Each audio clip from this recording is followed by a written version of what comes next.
Swasti Bhavatu Sarveshwar Shanti Bhavatu Sarveshwar Pura Bhavatu Sarveshwar Mangala Bhavatu Om Shanti Shanti Shanti.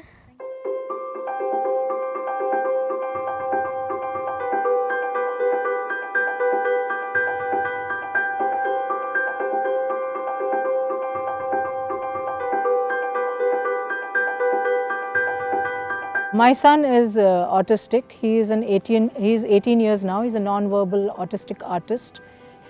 He went to the top schools in Delhi. Autism education और care giving का जो focus चाहिए एक बच्चे को पूरा develop करने के लिए, जिसकी वजह से मुझे अपने घर पे एक डोमेस्टिक फैकल्टी एक तरह से क्रिएट करनी पड़ी और कई सालों तक चला ये सिलसिला। तो मुझे लगा कि इस तरह से जो चल रहा है सिस्टम हमारे देश में, अगर हमने एक वर्ल्ड क्लास एजुकेशनल फैसिलिटी नहीं क्रिएट किया तो ये जो कम्युनिटी है ऑटिस्टिक बच्चों का, ये शिक्षा से वंचित रह जाएंगे। इस साल 2023 मई से हमने स्कूल को प्रारंभ किया और हमारा फर्स्ट एनरोलमेंट हो चुका है। अभी हमारे पास 15 ऑटिस्टिक बच्चे हैं। हिगाशी मूलतः जापान का शब्द है, इसका मतलब है ईस्ट, जो हमारा eastern part of the world है। हिगाशी के 3 स्कूल हैं, टोक्यो में है, बॉस्टन में है अमेरिका में, और हमारे यहाँ भारत में। ये स्कूल सिर्फ ऑटिस्टिक बच्चों के लिए है। ये डे बोर्डिंग स्कूल है। सुबह 8 बजे से देर दोपहर टिल 3 o'clock ये स्कूल है।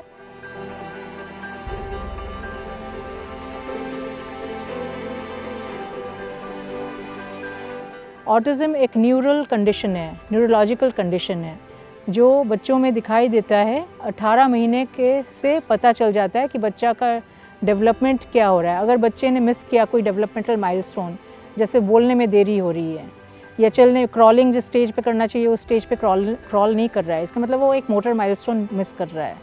बोलने के स्पीच माइलस्टोन मिस कर रहा है। लैंग्वेज का बैक एंड फोर्थ कम्युनिकेशन नहीं है, आई कांटेक्ट नहीं है, सोशल अवेयरनेस नहीं है, सेल्फ प्ले है और दूसरे बच्चों में इंटरेस्ट नहीं है, अपने वातावरण में इंटरेस्ट नहीं है, तो ये सब अलार्म सिग्नल्स हैं।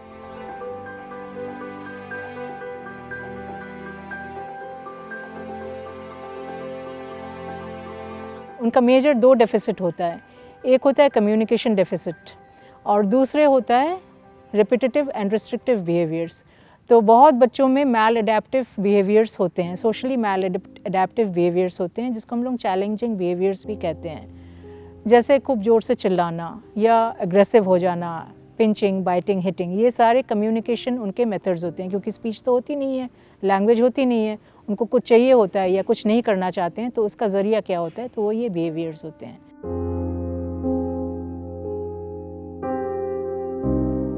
हमारे शिक्षा प्रणाली के ज़रिए इन बिहेवियर्स को हम कम करके हटा देते हैं। That is the way we train the children and then we put them on a learning trajectory. Learning trajectory में कोर एकेडमिक्स भी होता है, नीश क्लिनिकल थेरेपीज़ भी होते हैं। ऑक्यूपेशनल थेरेपिस्ट क्या करते हैं, बेसिकली ऑक्यूपेशनल परफॉर्मेंस बच्चों का इम्प्रूव करते हैं। ग्रॉस मोटर, फाइन मोटर, आप चल कैसे रहे हो, खा कैसे रहे हो, सेल्फ केयर स्किल्स आपके क्या हैं, उसके लिए जो बेसिक फाउंडेशंस होते हैं, जब तक ऑक्यूपेशनल थेरेपी से नहीं गुजरेगा बच्चा, उसको वो नहीं आएगा। ये ऑटिस्टिक बच्चे की फंडामेंटल ज़रूरत है, वैसी ज़रूरत जैसे कि मनुष्य की खाने और पानी की होती है।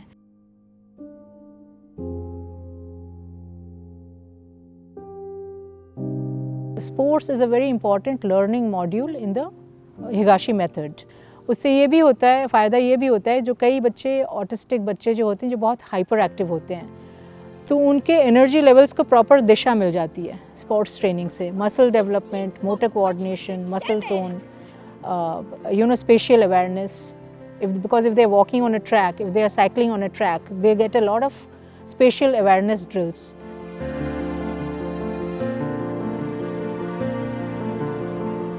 हमारा जो विज़न है यहाँ पर कि हर बच्चे को हम इस लेवल पे ट्रेन करें कि वो NIOS ओपन स्कूल का एग्ज़ाम एटलीस्ट लिख सके, क्लास 10 का।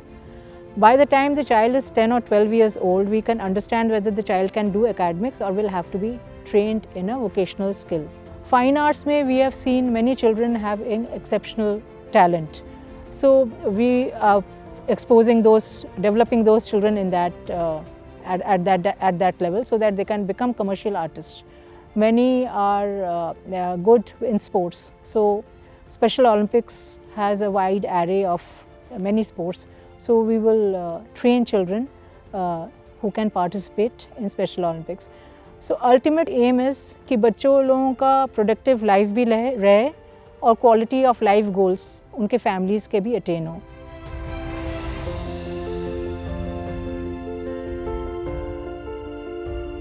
अगर बच्चे को टेबल मैनर्स नहीं है तो वो फैमिली मील कभी नहीं शेयर कर पाएगा, या सोशली भी कहीं एक्सेप्टेबल नहीं होगा. सिर्फ ये कह देना कि एक्सक्लूशन है और इंक्लूशन नहीं हो रहा है, ये कहना काफ़ी नहीं है. इंक्लूशन के लिए बहुत सारे स्किल्स आने चाहिए. समाज में वास करने के लिए बहुत सारी सामाजिक क्रियाएं आपको आनी चाहिए. So there are enough trials, you know, every day if a child is having meals using cutlery and taking his own food, going to the dining table himself. So they become a lot of self-regulation drills and a lot of self-care drills happen.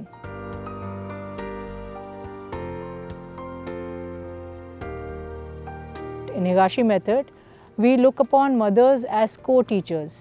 तो autistic बच्चे का education जो है वो joint collaboration है between the home environment and the school. क्योंकि आपने school में कुछ सिखाया और घर में उसका एकदम विपरीत काम हुआ या हुआ ही नहीं, तो आपका जो सारा ट्रेनिंग है वो ज़ीरो हो जाएगा. So that's why the mother also should get over her anxiety and stop comparisons of her child with other children of that same age. माँ के हैसियत से पढ़ा रहे हो, टीचर के हैसियत से पढ़ा रहे हो, या थेरेपिस्ट के हैसियत से थेरेपी कर रहे हो, you have to look at what we call the unvoiced mind of an autistic child. क्योंकि वो उसके पास तो शब्द नहीं है, उसके पास एक्सप्रेशन भी नहीं है, उसके पास कुछ बिहेवियर्स हैं, स्टीरियोटिपिकल बिहेवियर्स हैं, क्योंकि वही उस डायग्नोसिस का मेन डायमेंशन है. तो उसके पास तो आप क्या समझेंगे और कैसे उसको समझाएंगे, ये इसके लिए कई सारे स्टैंडर्डाइज्ड फॉर्मेट्स हैं.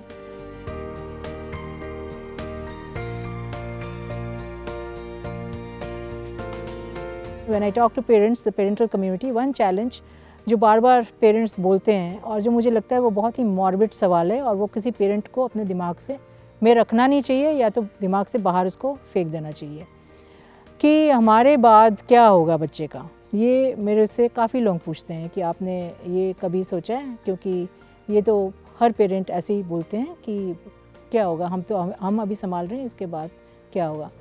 मेरा इसमें एक यही जवाब है कि ये सारे मॉर्बिड सवालों हैं, इस पे अपना एनर्जी नहीं वेस्ट करना चाहिए. बजाय इसके हमें ये देखना चाहिए कि हम बच्चे को कितना सक्षम बना सकते हैं, किस लेवल तक ले जा सकते हैं, और उसी पे हमारी सारा ज़ोर होना चाहिए. Parents should not look at autism as a curse. और आपको उसके परफॉर्मेंस चकित कर सकता है, पर वो बच्चा कितना सीख सकता है, कैसे बड़ा हो सकता है और कितना कुछ कर सकता है, ये सब निर्भर करता है आपके जीवन शैली पर, आपके मानसिक बल पर, आपके पराक्रम पर एज अ पेरेंट. ये सब निर्भर करता है आपके ऊपर. जैसे कि हर पेरेंट अपने बच्चे के ऊपर अपना जान न्यौछावर कर देता है, यही हमारी भारतीय परंपरा ही है. ज़िंदगी मिली है पराक्रम दिखाने के लिए, काम करने के लिए, पूरा मेहनत से जूझने के लिए. तो आप ये करेंगे तो उसका फल तो अवश्य मिलेगा, और प्रगति आप देखेंगे, आप अपने जीवन में भी देखेंगे, अपने बच्चे के जीवन में भी देखेंगे.